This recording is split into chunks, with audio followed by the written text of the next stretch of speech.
আমরা তো মানুষ, মানুষ যদি আমরা ভুল না করতো আমার নাম মানুষ থাকতো না, ফিরিস্ত হয়ে যেত।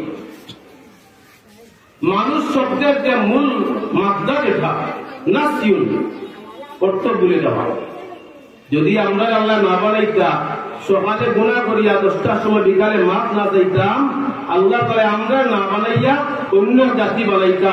আল্লাহ আমরা দুই গুণ দিয়া সৃষ্টি করছেন, যারা গুনার কামও করবো, নেকির কামও করবো। শয়তান দুটা করিয়া গুনার কাম করি লইব, আমার আদালত গজবের কথা গ্রহণ করিয়া নেকির কাম করি লইব, তওবা করি লইব, আর আমি আল্লাহ মাফ করব। আল্লাহ রাব্বুল আলামিন বলেন, উদুনি আস্তাজিব লাকুম, ও আমার বান্দা, ও আমার বান্দি, তোমরা আমি আল্লাহর ডাকো, আমি আল্লাহ তোমাদের ডাকে সাড়া দেওয়ার জন্য 24 ঘন্টা প্রস্তুত।